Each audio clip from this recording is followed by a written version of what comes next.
nombre del Padre, del Hijo y del Espíritu Santo. Amén. Ven Espíritu Divino, manda tu luz desde el cielo. Padre amoroso del pobre, don en tus dones espléndido, luz que penetra las almas, fuente del mayor consuelo. En dulce huésped del alma, descanso de nuestro esfuerzo, tregua en el duro trabajo, brizan las horas de fuego, gozo que enjuga las lágrimas y reconfortan los duelos.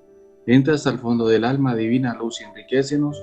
Mira el vacío del hombre si tú le faltas por dentro, mira el poder del pecado cuando no envías tu aliento, riega la tierra en sequía, sana el corazón enfermo, lava las manchas, infunde calor de vida en el hielo, toma el espíritu indómito, guía al que todo ese sendero, reparte tus 7 dones según la fe de tus siervos, por tu bondad y tu gracia dale al esfuerzo su mérito, salva al que busca salvarse y danos tu gozo eterno. Amén.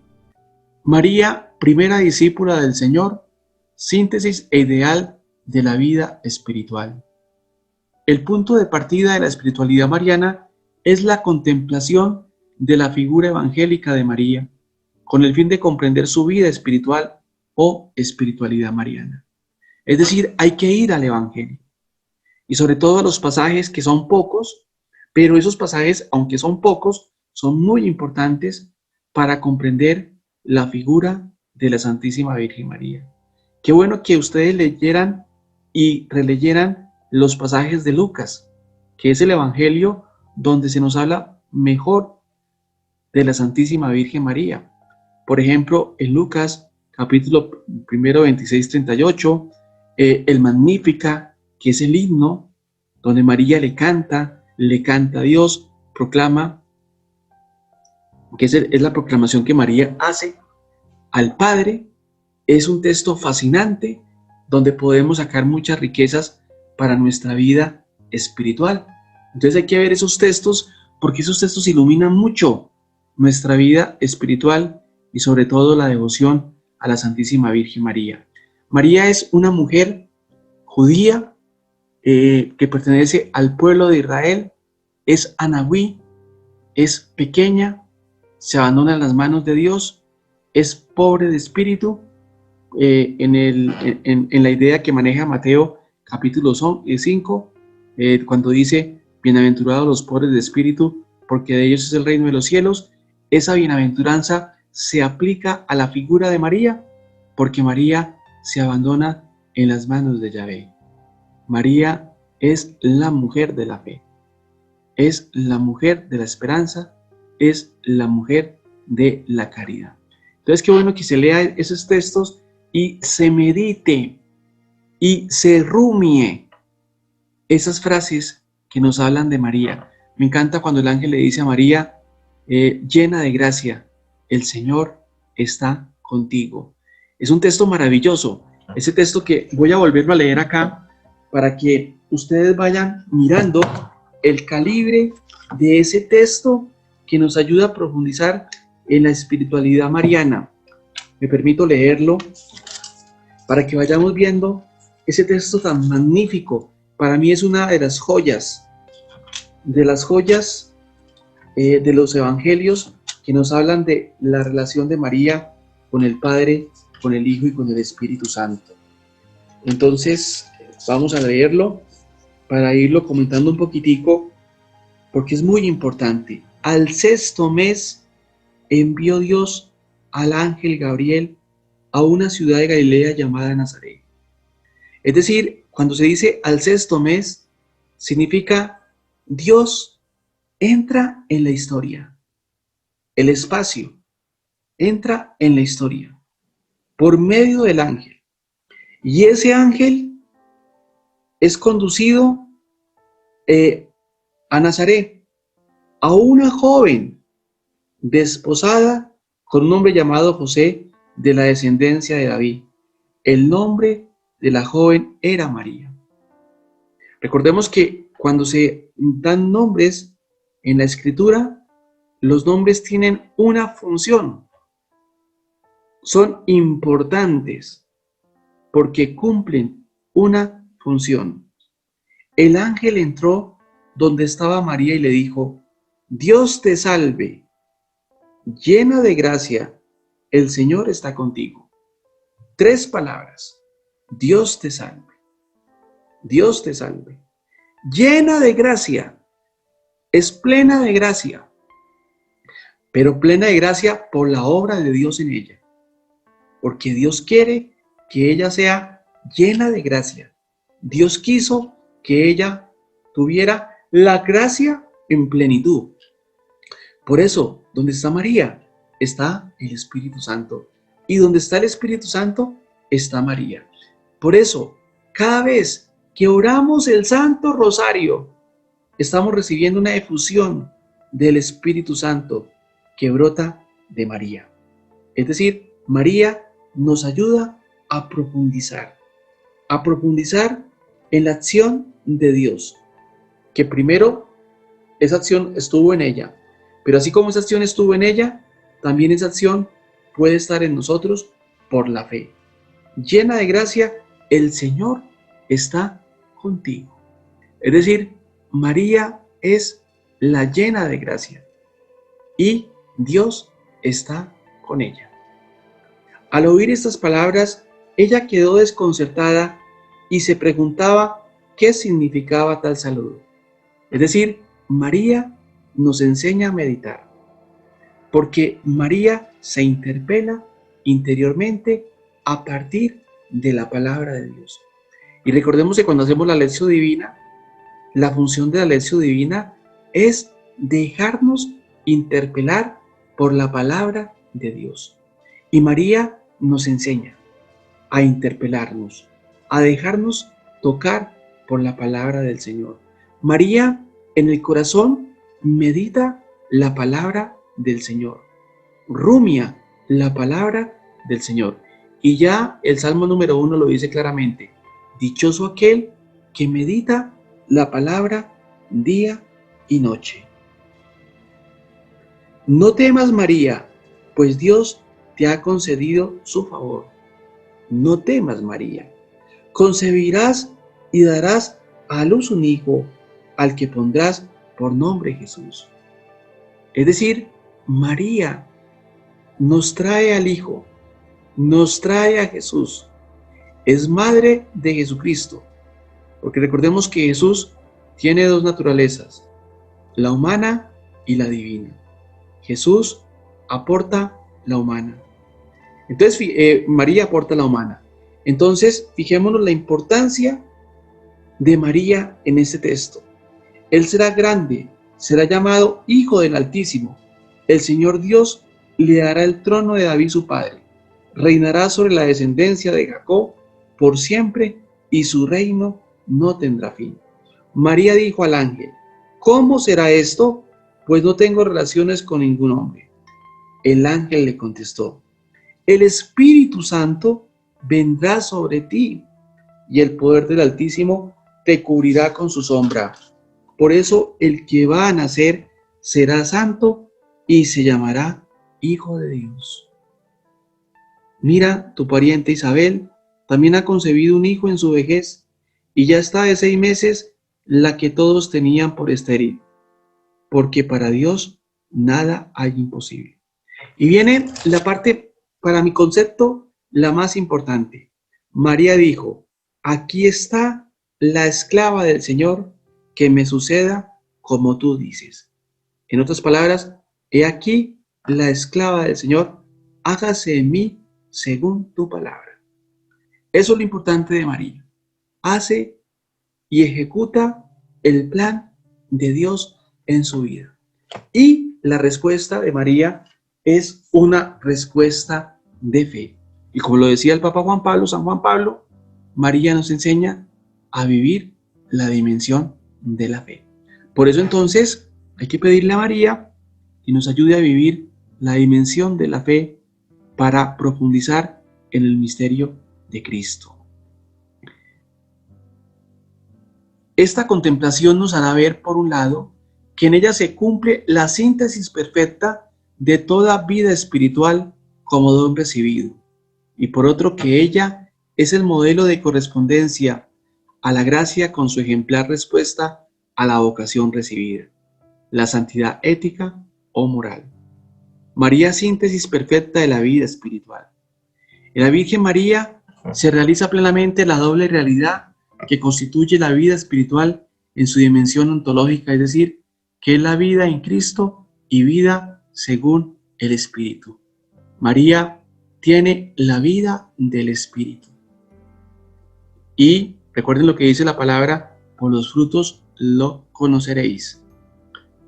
Si miramos la vida de María, María es la mujer de la fe, María se pone en camino, va donde su prima Santa Isabel, María intercede, María está con Jesús en el momento de su pasión y muerte, María está con la primitiva comunidad cristiana en oración, lo que significa que María con esas actitudes nos enseña. ¿Pero por qué nos enseña? Porque María vive según la dinámica del Espíritu de Dios. María está llena de gracia. Por lo tanto, María posee al Espíritu Santo en su corazón de una manera intensa. María ha sido cronológicamente la primera persona que ha participado en el misterio de Cristo, la primera en absoluto que ha seguido a Jesús. Es decir, María vive el seguimiento de Jesús. ¿Por qué? Porque reproduce las dinámicas de Jesús, intima con el Señor, intima con el Padre, pero María también pasa haciendo el bien, se pone en camino y ayuda a su prima Santa Isabel y intercede por los novios en las bodas de Caná. Y María está con cada uno de nosotros ejerciendo su maternidad. Entonces fijémonos la importancia de tener a María en nuestra vida espiritual. Por otra parte, María es también la primera discípula del Señor cualitativamente, porque ella ha sido quien ha participado de modo más pleno en el misterio pascual de Jesús. Y Aparecida, recuerden ustedes, va a recalcar la dinámica del discípulo. ¿Quién es el discípulo? El que está con el Señor y está escuchando la palabra del Señor. Es decir, se está dejando interpelar por la palabra del Señor y por ende está respondiendo a la palabra del Señor desde la vida en fe. Eso lo vemos en María. María, fijémonos en Lucas capítulo 1, 26-38. En primer lugar, escucha la palabra del Señor. Escucha la palabra del Señor. Pero como le he dicho en otras ocasiones, no solamente es un acto de oír, sino es dejarse compenetrar por la palabra del Señor. María se deja compenetrar por la palabra del Señor. La palabra del Señor toca su corazón y ella, de una manera activa y eficaz, responde desde la fe diciendo: he aquí la esclava del Señor, hágase en mí según tu palabra. Por eso María es la primera discípula del Señor. Y por eso cuando leemos Aparecida, el texto de Aparecida de las conferencias de Latinoamérica, del magisterio latinoamericano, nos muestra cómo María nos enseña a vivir ese discipulado. Qué bueno que ustedes puedan leer los documentos de Aparecida y sobre todo cuando habla de María, cómo es la actitud de María, cómo responde María y qué ha dicho la Iglesia y concretamente la Iglesia de Latinoamérica en cuanto al papel de la Santísima Virgen María. Entonces, esto es muy importante para conocer la figura de María, que vuelvo y repito, no es un añadido, no es un apéndice, no es por el capricho de unos católicos, sino es porque María hace parte constitutiva de la historia de la salvación, porque a Dios así lo ha querido. Es que Dios lo ha querido, no es la invención de nosotros, sino Dios lo ha querido. Y el texto bíblico lo narra y lo muestra palpablemente en Lucas capítulo 1, 26-38 y obviamente en otros pasajes del Evangelio de Lucas y en el Evangelio de San Juan. Y también se encuentra María en Marcos y se encuentra en Mateo y se encuentra en Apocalipsis de una manera implícita. Y ya en el Antiguo Testamento podemos reconocer 3 textos que prefiguran a María: Génesis, el texto de Isaías 7:14 y el texto de Miqueas 5:2 y Génesis 3:15. Son 3 textos del Antiguo Testamento que prefiguran la figura de María y que la tradición los ha entendido así y los ha leído así. Entonces fijémonos que María no es un añadido, hace parte fundante de la vida creyente y de nosotros como cristianos católicos. Tiene un papel muy importante y no la podemos dejar de lado, sino tenemos que seguir ahondando en esa intimidad con María para que ella nos ayude verdaderamente a ser verdaderos cristianos y creyentes. María, la llena de gracia, es la síntesis de lo que debe ser una vida neumática o vida según el Espíritu. María es la llena de gracia. María es la que está llena del Espíritu Santo. Y eso que tiene ella, le debemos pedir a ella que nos ayude a que, así como ella es la llena del Espíritu, así nosotros también tengamos la gracia de estar llenos del Espíritu mediante la oración del Santo Rosario. Y vuelvo a la vida de los santos, y vuelvo a los hombres y a las mujeres que verdaderamente han cogido el rosario como medio de oración. Y les digo claramente que el rosario es un medio eficaz para la santificación, para el crecimiento espiritual. Una persona que ora el rosario, una persona que está con el rosario, es una persona que va por buen camino. Por eso no podemos dejar el rosario, porque es el medio, el arma que Dios, por medio de la Santísima Virgen María, nos ha regalado para que con ella meditemos el misterio de Cristo, contemplemos a Cristo. Es que en el rosario contemplamos a Cristo, meditamos en los misterios de Cristo, los misterios que nos llevan a la salvación y que tienen sus efectos en la vida de los santos, porque el rosario deja efectos en la vida del creyente. El rosario, recordemos lo que dice San Juan Pablo II, es la oración de la paz. Lo primero que hace el rosario, la contemplación del rosario cotidianamente, es que nos va adentrando en un clima de paz, pero la paz que proviene de Dios. Y es lo que la Santísima Virgen nos dice. Entonces fijémonos la necesidad de querer a María, porque ella es la llena de gracia. Y saber que donde está ella, está el Espíritu Santo. Y como lo dije anteriormente, cada vez que oramos el Santo Rosario, tenemos una efusión de Espíritu Santo. Recordemos que la palabra es viva y eficaz y espada de doble filo. Recordemos que en Juan capítulo 15, versículo 3, dice que por la palabra ya estáis sanos. Entonces, si miramos el rosario, el Ave María tiene un componente bíblico, porque sus palabras, sus primeras palabras son bíblicas, son sacadas de Lucas. Llena de gracia, Dios te salve María, llena eres de gracia, el Señor es contigo, bendita tú entre todas las mujeres. Eso es bíblico. Ahora bien, si rumiamos, si meditamos esa Ave María con fe, creceremos en la vida espiritual. Se cuenta una anécdota de Santo Tomás de Aquino, que Santo Tomás de Aquino desde niño era devotísimo de la Santísima Virgen María, y él en sus hojitas, cuando escribía, al lado colocaba una Ave María. Y se cuenta una anécdota que el pequeño había cogido como un pedazo de papel, y en ese pedazo de papel estaba escrita el Ave María. Es decir, se muestra entonces cómo Santo Tomás de Aquino tenía una gran devoción a la Santísima Virgen María. ¿Y por qué fue gran santo? Por eso, porque se enamoró de la Santísima Virgen María. Y así podríamos decir de todos los grandes santos de la Iglesia.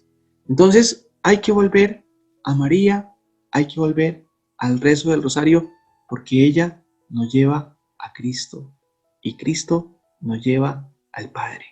Dios lo ha querido así. Se podría decir que María es la primera espiritual del Nuevo Testamento, porque concibió al Verbo encarnado por obra del Espíritu Santo y luego se dejó conducir en toda su existencia por su acción interior. María concibe en su interior el Verbo encarnado por obra del Espíritu Santo. Es decir, María tiene una relación de primer orden con el Padre, con el Hijo y con el Espíritu.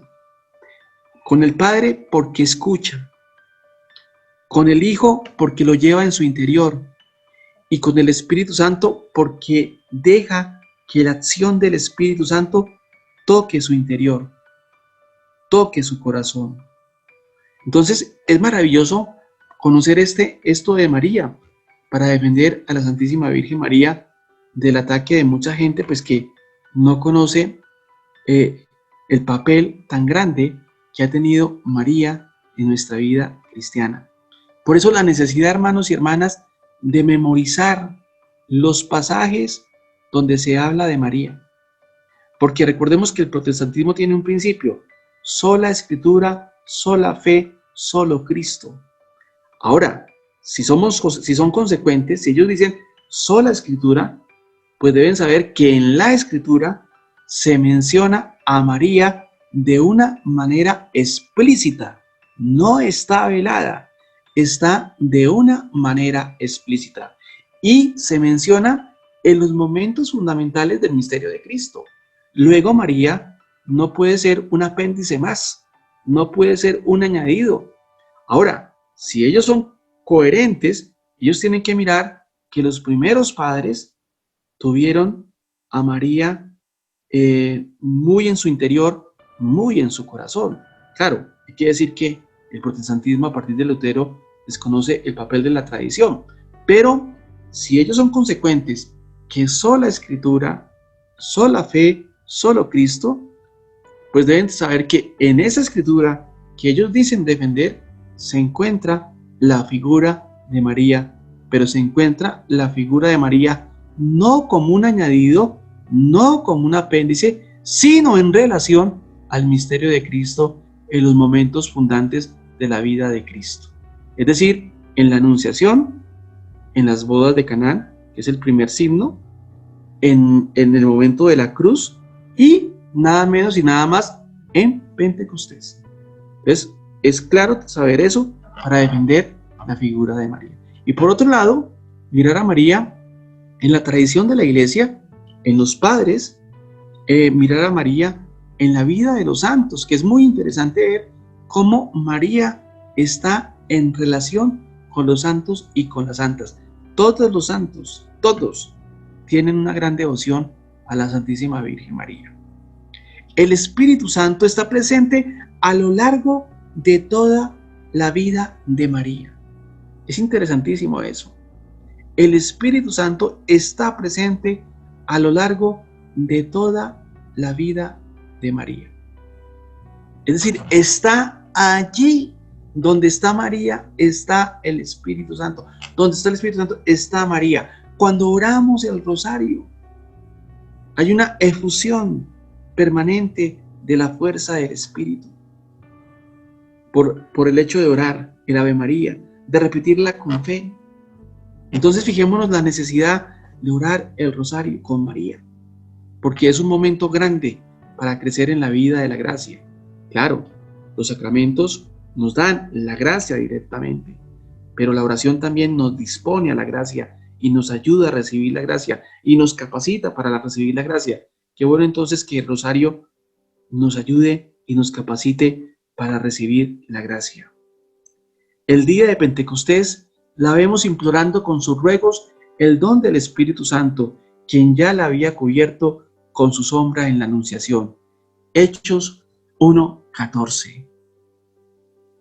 Fijémonos, el día de Pentecostés la vemos implorando con sus ruegos el don del Espíritu Santo, quien ya la había cubierto con su sombra en la Anunciación. Hechos 1:14. Está allí con los discípulos, llamando, invocando, orando, implorando la fuerza del Espíritu. En definitiva, el poder del Espíritu Santo actúa tanto en el momento de la encarnación del Verbo como en el del nacimiento de la Iglesia, y la persona que une esos dos momentos es María. Habíamos dicho que María se entiende en relación a Cristo y se entiende en relación a la Iglesia. Entonces fijémonos que María está allí, en la encarnación del Verbo y en el nacimiento de la Iglesia. Y yo lo decía, no podemos enseñar eclesiología ni cristología sin tener en cuenta la importancia capital de la Santísima Virgen María, porque María se relaciona con Cristo, el Verbo encarnado, y con el nacimiento de la Iglesia. ¿Quién lo dice? Lo dice la Lumen Gentium, capítulo 8. Allí, la Lumen Gentium, capítulo 8, los invito a que lean la Lumen Gentium, capítulo 8, la lean despacio. Es un texto, es una síntesis muy buena que nos muestra el papel de María en la Iglesia y en relación a Cristo, que nos da los datos bíblicos y también nos da los datos de la tradición. Eso hay que saberlo para defender la figura de María. El problema es que nosotros no conocemos la figura de María, no conocemos los pasajes donde se habla de María, y cuando vienen los protestantes, lo primero que nos quitan es la veneración a María. Claro, al único que se adora es a Dios, al Padre, al Hijo y al Espíritu Santo. A María se venera. Y sabemos que Dios es Dios, pero sabemos que María está allí porque Dios lo ha querido, y nuestra relación con ella debe ser una relación de veneración, de cariño. Entonces, la necesidad pues de conocer la figura de María para defenderla cuando los hermanos protestantes la quieran atacar y nos quieran quitar el amor a María, y en el fondo mutilan nuestra vida de fe. María, modelo de correspondencia a la gracia. La Santísima Virgen es modelo de toda vida espiritual en su dimensión ética o moral, es decir, desde la perspectiva de diálogo existencial entre la gracia divina y la libertad humana. En María se ve ese binomio, gracia y libertad. Dios ha tomado la iniciativa, Dios ha salido al paso, Dios ha enviado a su ángel, Dios ha interpelado a María. Esa es la gracia. Pero María responde desde la libertad en fe. Es decir, la fe de María es un acto en libertad, donde entran sus disposiciones interiores, pero en libertad, y responde desde la fe. El Evangelio pone de relieve la perfecta respuesta de María a la santidad ontológica desde el mismo momento de su vocación. En efecto, el modelo en que María responde a la plenitud de la gracia es una entrega total al servicio del Señor, y por eso ella se autodefine esclava del Señor. Lucas 1:38. La plenitud de gracia que María ha recibido es la señal de la gratuidad de los dones de Dios. Entonces, fijémonos esa maravilla de María. En María se pone plenamente de manifiesto que la encarnación no se ha realizado por necesidad, sino por el don libre de Dios y el libre consentimiento de la más perfecta de las criaturas humanas, María. La vida cristiana es un camino de fe, de fidelidad creciente hasta su muerte. En ese sentido, la respuesta de María a la plenitud de la gracia comporta un crecimiento continuo de su fe. La Virgen Santísima, por tanto, vive de la fe, convive con el misterio de su Hijo y llega al pleno conocimiento del verdadero Dios y el verdadero hombre solo mediante la fe. Por eso Juan Pablo II va a afirmar que María lo que nos enseña es la vida de la fe. San Juan Pablo II enseña que María tuvo que experimentar a menudo una noche de la fe, usando la expresión de San Juan de la Cruz, que significa un velo a través del cual hay que acercarse al invisible y vivir en la intimidad del misterio. Entonces, María también pasó por la noche de la fe, pasó por la oscuridad, pero se apoyó en la fe en Dios. Entonces, en los momentos de oscuridad, en los momentos del sinsentido, de la sinrazón, tenemos un modelo que nos ayuda a superar esos momentos difíciles, que es el modelo de la Santísima Virgen María. Es bueno que para esta frase que estamos leyendo, ustedes lean la encíclica de San Juan Pablo II sobre la Santísima Virgen María. porque allí Juan Pablo II esto lo va a mostrar de una manera detallada, explicada y profunda. ¿Cuál ha sido el papel de María en la historia de la salvación y cómo ha sido su actitud frente al misterio? Esto significa que María tuvo que crecer siempre, a veces en medio de circunstancias muy difíciles, porque su vida no fue cómoda, exenta de dificultades. Hay un libro de un exégeta católico español de apellido López Melús, que nos muestra esto que estábamos diciendo de una manera magistral. Voy a ver si de pronto dentro de 8 días les mando ese resumen que hice sobre este exégeta que habla de María de una manera magistral, pero lo bueno de este exégeta es que habla de una manera magistral desde la Escritura y cómo María es judía, es anahuí, es pobre de espíritu, es pequeña y en el fondo es la mujer de la fe. Ese texto es maravilloso. Voy a ver si se los mando para que ustedes lo lean, lo mediten y miren la figura de María, lo importante que es para la vida cristiana. Actitudes marianas fundamentales del cristiano. ¿Cuáles deben ser nuestras actitudes?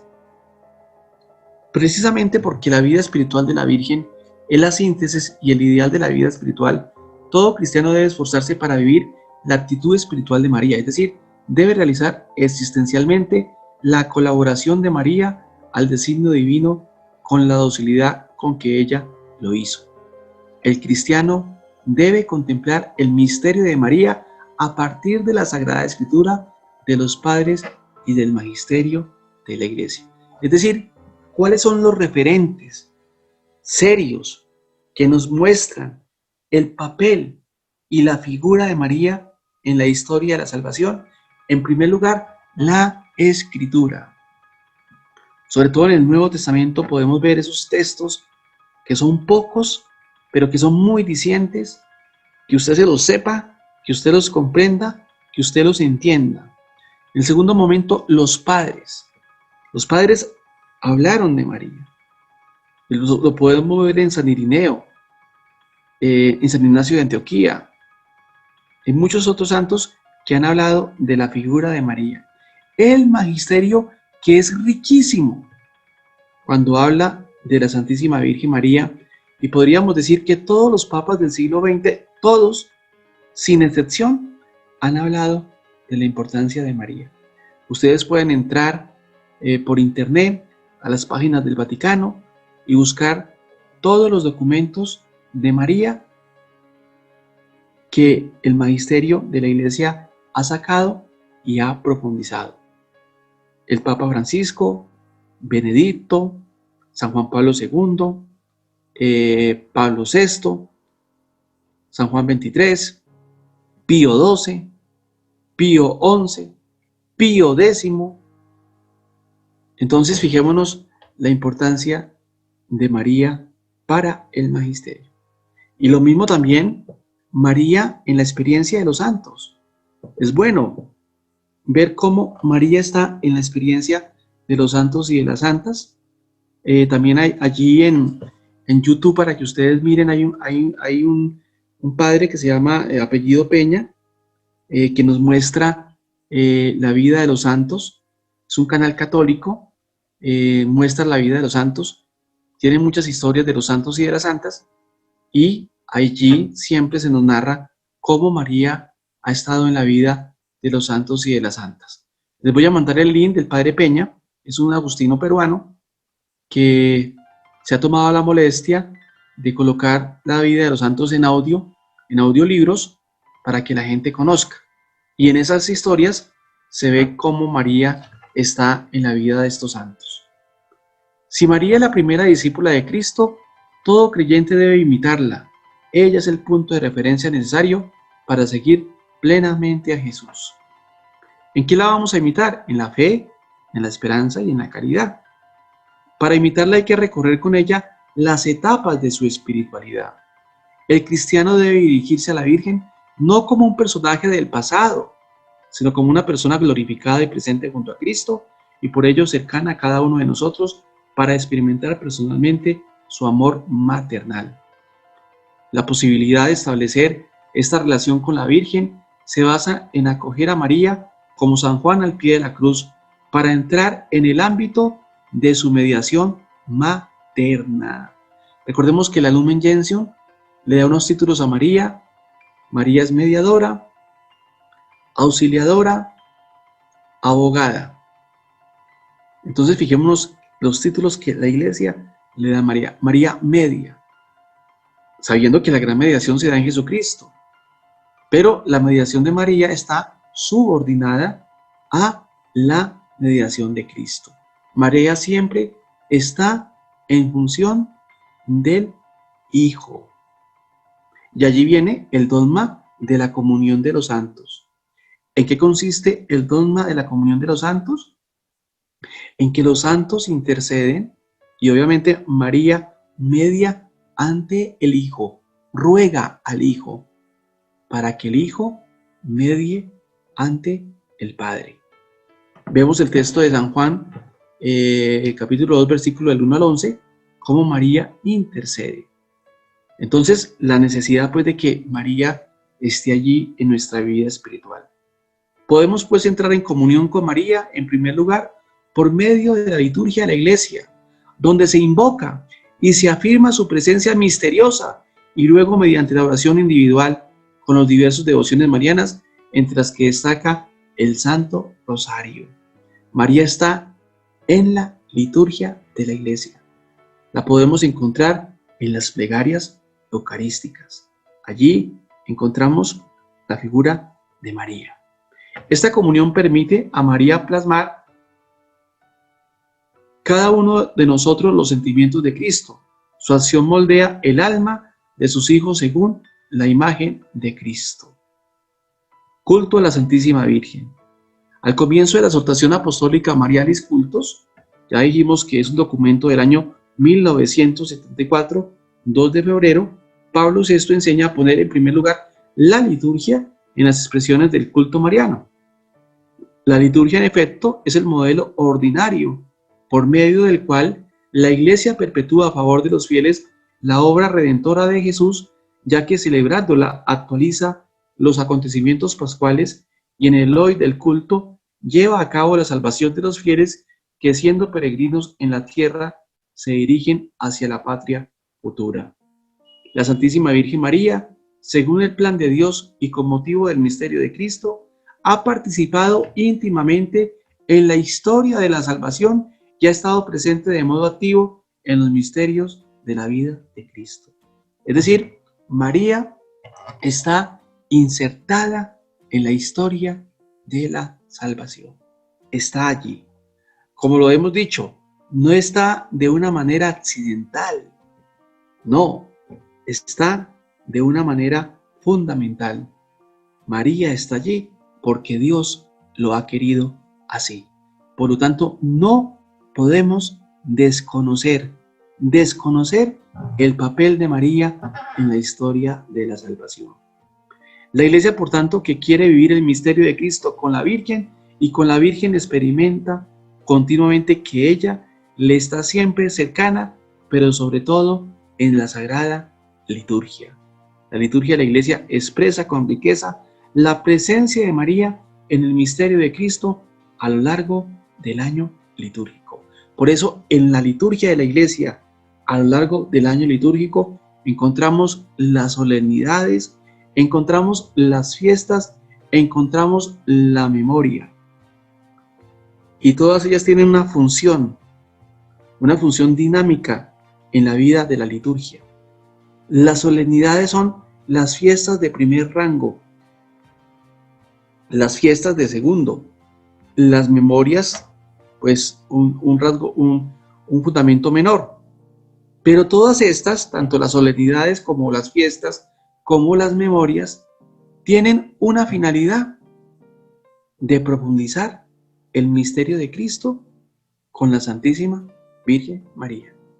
Es decir, que cuando vivimos las solemnidades, la maternidad, 1 de enero, cuando vemos la Asunción, cuando vemos la Inmaculada. En el fondo, junto con María, estamos meditando y estamos contemplando el misterio de Cristo. Y así con las demás fiestas y con las demás memorias. María siempre nos conduce a Cristo, siempre. Y siempre intercede ante Jesús por cada uno de nosotros. Por otra parte, en el contexto de la celebración eucarística, hay que señalar cómo las distintas plegarias eucarísticas del misal contienen un recuerdo significativo de la Santísima Virgen. Fijémonos, la plegaria eucarística del misal siempre contiene un recuerdo significativo de la Santísima Virgen. Es decir, en las plegarias eucarísticas encontramos ese recuerdo significativo de la Santísima Virgen y por ende entonces María no es un añadido, sino está allí de manera fundamental. El Concilio Vaticano II exhorta a promover, junto al culto litúrgico, otras formas de piedad, sobre todo las que han sido recomendadas por el Magisterio. ¿Cuáles son? El Santo Rosario.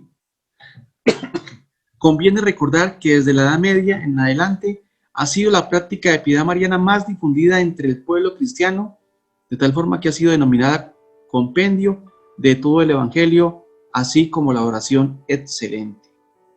Es decir, el rosario es el compendio del Evangelio. Cuando rezamos el rosario, contemplamos los misterios de Cristo con la Santísima Virgen María y con la fuerza del Espíritu Santo. Yo siempre le digo a la gente que antes de orar el Santo Rosario, invoquemos al Espíritu Santo para que el Espíritu Santo con María nos ayude a interiorizar los misterios del rosario. Entonces, recomendación, antes de orar el rosario, llama al Espíritu Santo, invoca al Espíritu Santo, porque así como el Espíritu Santo tuvo una acción en la vida de la Santísima Virgen María, así el Espíritu Santo junto con María tienen una acción directamente en nuestros corazones.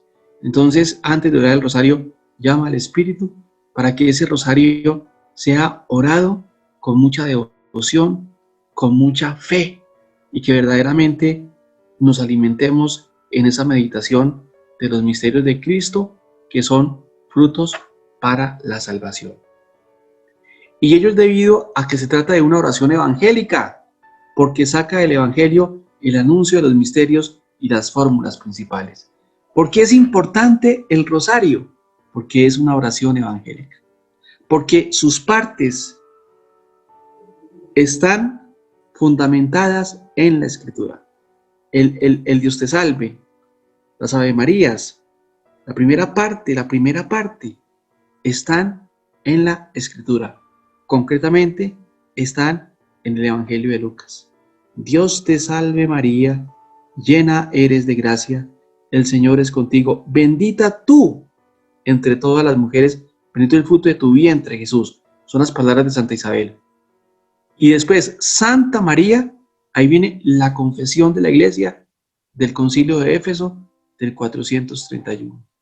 Entonces, fijémonos la importancia de esa Ave María, que tiene las dos grandes partes. La parte, es que la Ave María esa oración es bellísima y es fundante, es muy importante porque en la Ave María se están reuniendo la revelación, la Escritura y la tradición. La revelación se manifiesta a través de la Escritura y en la tradición. Y allí en el Ave María se conjuga la Escritura por un lado y la tradición por el otro lado. Porque la Iglesia confiesa en Éfeso María, la Madre de Dios.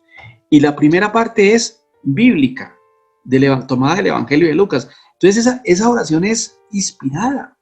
por el Espíritu Santo. Es que no es una invención de la gente, sino es una inspiración del Espíritu Santo. Porque, volvámoslo a decir, Dios te salve María, llena eres de gracia, el Señor es contigo. Ese es Lucas capítulo 1, 26, 38. Bendita tú eres, es lo que dice Santa Isabel.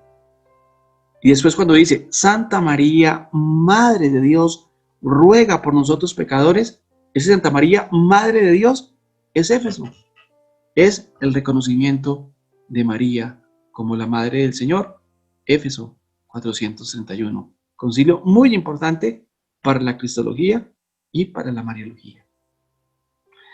Entonces, la de María es el compendio de esas dos dimensiones de la revelación, la escritura y la tradición. Es también una oración cristológica, centrada en el misterio de la encarnación redentora.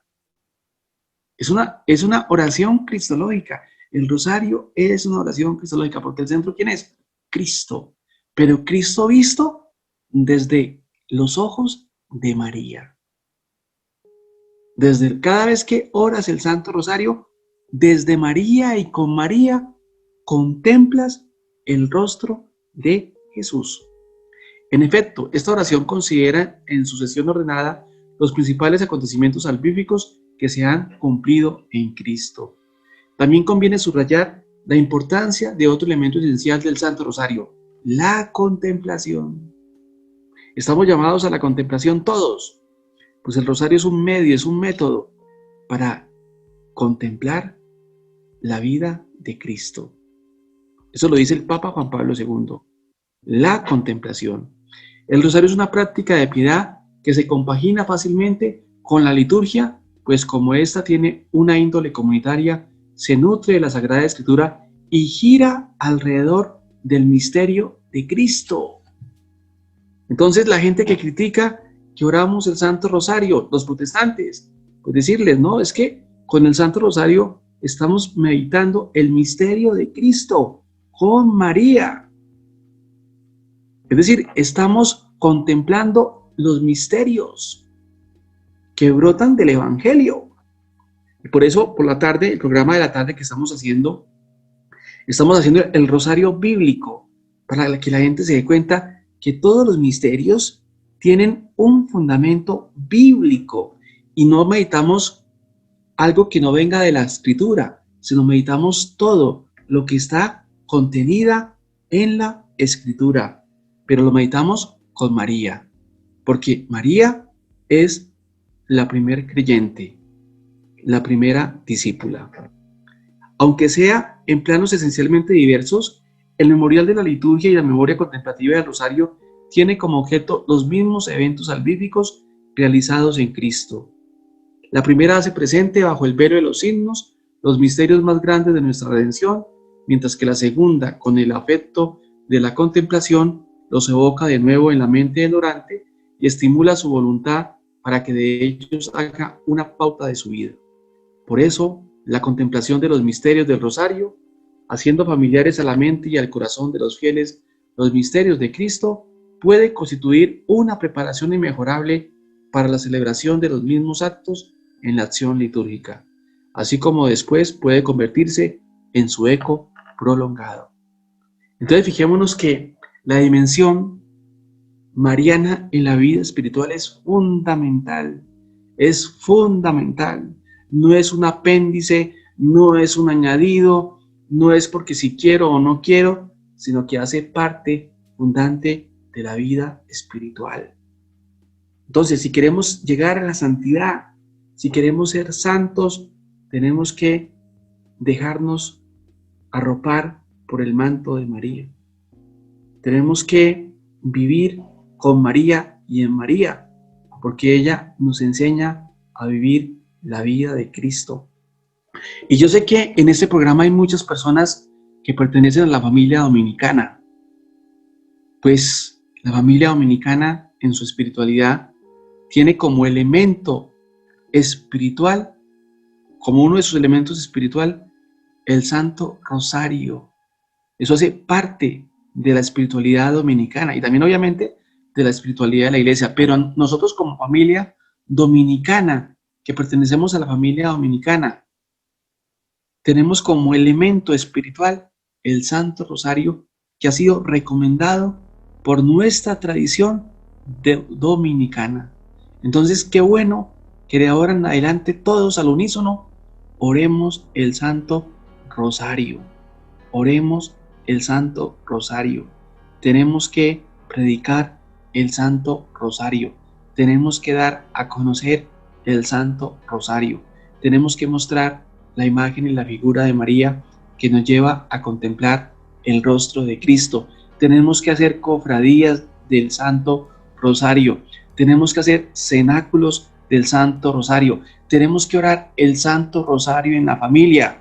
Y los catequistas tienen que ayudar a los niños a entrar por el rosario con el rezo de las Ave Marías.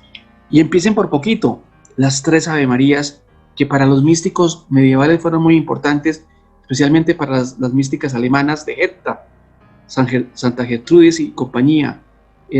Tenían mucha devoción a las 3 Ave Marías. Entonces hay que a los niños pequeños ayudarlos, darles esa arma, porque esa es un arma que los va a ayudar en la vida. Y hay que seguir hablando del rosario. Y yo sé que mucha gente los va a criticar, y en sus casas va a haber gente, hijos, hijas, familiares que les van a decir: eso para qué, eso no cuenta, eso no sirve. Usted no se deje amilanar, usted siga orando el rosario, siga predicando el rosario. Y muchos de esos que critican el rezo del rosario, a futuro le van a decir: tenías razón, estaba alejado de Dios, estaba alejada de Dios, y empecé a orar el rosario, y el rosario me llevó donde Jesucristo y me convertí. Los niños sigan con el rezo del rosario. Muchos niños crecen, y cuando crecen olvidan a Dios, pero en un momento de la vida esa semillita que los padres, que las monjitas, que el sacerdote, que el abuelo, que la abuela, que el tío dejó sembrada en el corazón, esa semillita germina. Y muchos llegan a decir: estuve muchos años fuera de la iglesia, alejada de la iglesia, alejado de la iglesia, pero me acordé de mi mamá y de mi abuelito, de mi profesora, de mi profesor, que cuando era niño me enseñaron el Ave María, y volví a orar el Ave María, y el Ave María me acercó a Cristo. Es la historia de mucha gente que se ha ido y que ha regresado, pero ha regresado porque cuando fueron niños y niñas les dejaron la semillita del Ave María y del Santo Rosario y del amor a María. Entonces, amigos y amigas, la tarea de todos nosotros es seguir orando el rosario, hablando del rosario, los catequistas, trabajarle al rosario, trabajarle al Ave María, así como al Espíritu Santo. Ustedes saben que yo hablo mucho del Espíritu Santo, pero es que cuando uno habla de María, necesariamente tiene que hablar del Espíritu Santo.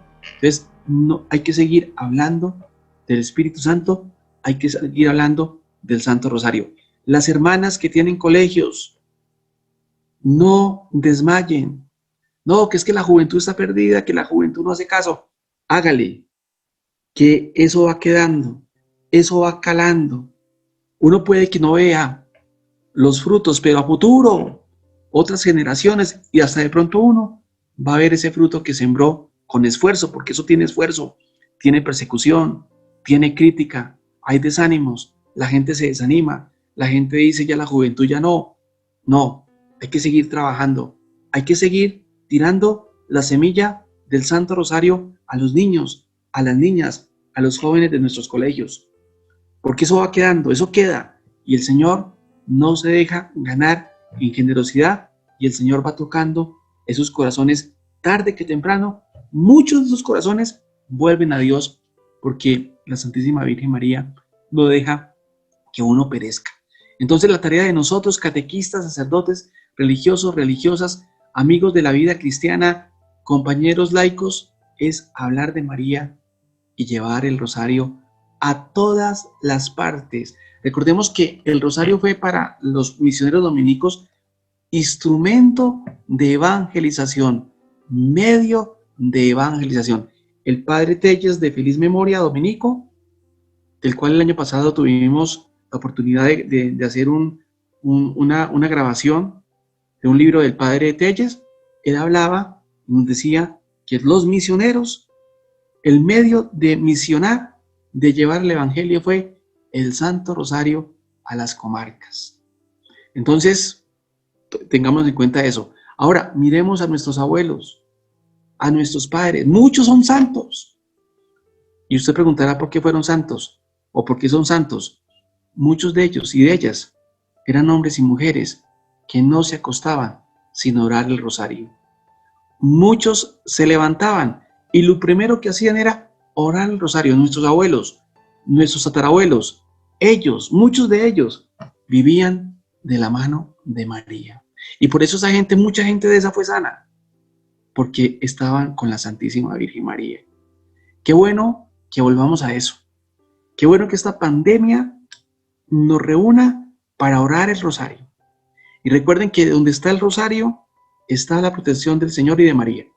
Eso es una experiencia que uno puede constatar en la vida de muchas personas. Entonces yo los animo y las animo a coger el rosario. Ese es el arma. Y miren la vida de los santos. No me miren, de pronto no me escuchen a mí. Miren a los santos. A un Padre Pío. A muchos santos que quisieron muchas cosas, pero porque eran enamorados de la Virgen. Entonces, bueno, hemos llegado al final de este programa y pasamos a las preguntas. Bien, bueno, una de las primeras preguntas que tenemos en el chat, padre, es ¿por qué podemos afirmar que María fue preservada del pecado original? Por gracia de Dios. Por gracia de Dios por mérito de Cristo. Eso está en la oración colecta del 8 de diciembre.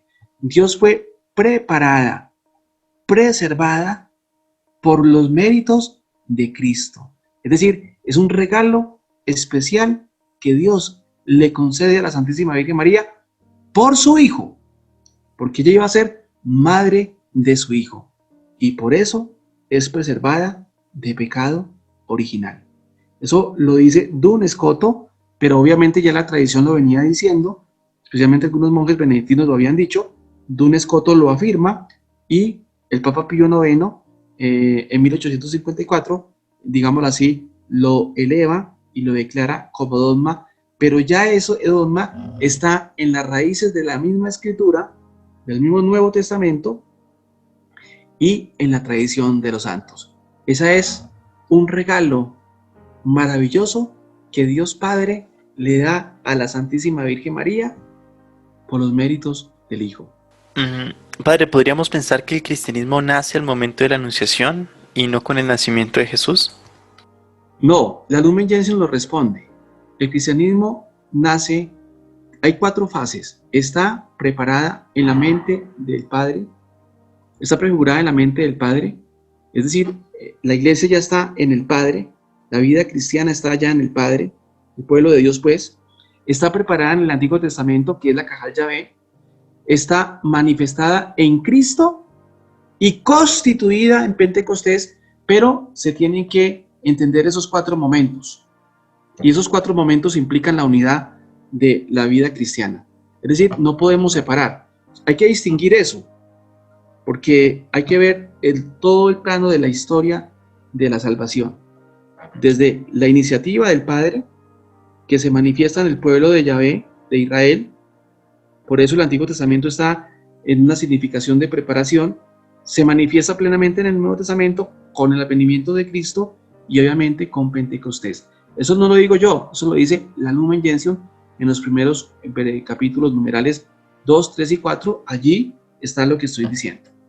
Padre, por favor, explíquenos un poco la respuesta de Jesús a María. Mujer, no intervengas en mi vida, que aún no ha llegado mi hora. ¿Cuándo ella intercede por los novios? Sí. Obviamente que hay que tener en cuenta que es la redacción del evangelista, del autor sagrado, pero en el fondo es que ese texto como tal está referenciado, o se está referenciando ya al momento de la pasión y de la muerte. O sea, ese texto se tiene que leer a partir de la pasión y de la muerte.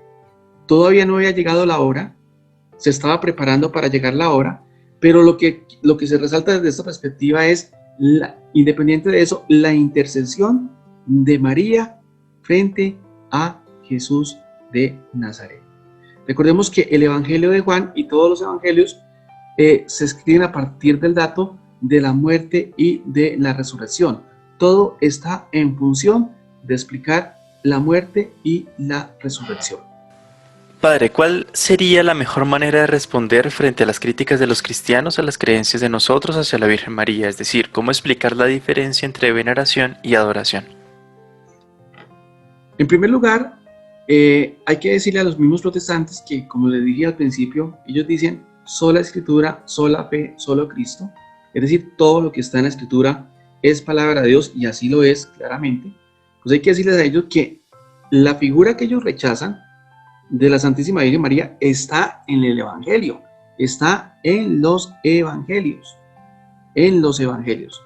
Ahora, la adoración se diferencia sustancialmente de la veneración, porque la adoración significa reconocer que Dios es mi absoluto. Ahora, la veneración es una manera de reconocer la dignidad de una persona, que es importante para mí, pero que obviamente no suple la importancia ni sustituye la importancia de Dios. Es decir, María está subordinada a Dios y se entiende desde Dios. No estamos colocando a María en el mismo nivel de la Trinidad, pero sí está en relación con la Trinidad. Entonces, la adoración es el reconocimiento absoluto de Dios en mi vida. Y la veneración es estimar a una persona, en este caso, a la Santísima Virgen María, que representa algo para mí, pero que obviamente no va a sustituir el papel de Dios en mi vida. El problema del protestantismo es que el protestantismo es un fenómeno que reduce el misterio, porque cercena. Y el misterio hay que verlo en su totalidad. Es decir, que cuando yo quito a María, lesiono el símbolo de la fe, porque en el símbolo de la fe están los presupuestos de la fe. Y allí María tiene un papel importante. Entonces, ¿cómo la vas a defender? Primero, mostrando que María está en el Nuevo Testamento explícitamente, mostrando también que está de una manera implícita 3 textos que ha reconocido la tradición. Segundo, María está en los padres de la Iglesia. Es la manera de defenderla. Y tercero, pues que María hace parte de la historia de la salvación porque Dios lo ha querido. Entonces, por eso yo les digo a ustedes la importancia de saberse los textos bíblicos. Lucas capítulo 1, 26-38, Juan capítulo 2, del 1 al 11, porque allí está todo. Ahora, con relación al rosario, ¿por qué ustedes católicos rezan el rosario? Y usted tiene que responderles, porque el rosario, la primera parte de la Ave María es una oración bíblica, está en Lucas. Y la segunda parte es la confesión que María es la Madre de Dios, Concilio de Éfeso de 431. Ahora, si la palabra es viva y eficaz y espada de doble filo, el Ave María también es vivo y eficaz, porque la primera parte pertenece a la palabra de Dios, y porque si pertenece a la palabra de Dios y yo la repito con fe, pues la misma Ave María va transformando mi interior, va transformando mi corazón. Ahora, el fenómeno del protestantismo es un fenómeno tardío, entre comillas. Es un fenómeno de la modernidad. Entonces, la pregunta que yo hago, ¿entonces los cristianos estuvieron equivocados durante 15 siglos? ¿Esos cristianos estuvieron equivocados durante 15 siglos? ¿Los padres de Oriente y los padres de Occidente estuvieron equivocados frente a la figura de María? ¿Los padres capadocios como Gregorio de Niza, Gregorio Nacianceno, San Basilio, San Juan Crisóstomo, San Irineo de León de Oriente, y en el Occidente San Agustín, San Anselmo, San Bernardo y Santo Tomás estuvieron equivocados? No creo que 15 siglos todos esos santos y santas hubieran estado equivocados en relación a la Santísima Virgen María. No que usted, que el protestantismo en el fondo está desconociendo arbitrariamente una evidencia que se da en la historia, porque es una evidencia, es que son 15 siglos de veneración de la figura de María. Tanto así que en Hechos 1:14 María aparece con la primitiva comunidad cristiana. Entonces no podemos echar a la basura 15 siglos de cristianismo, donde una verdad fundamental del cristianismo es el papel de María en la historia de la salvación.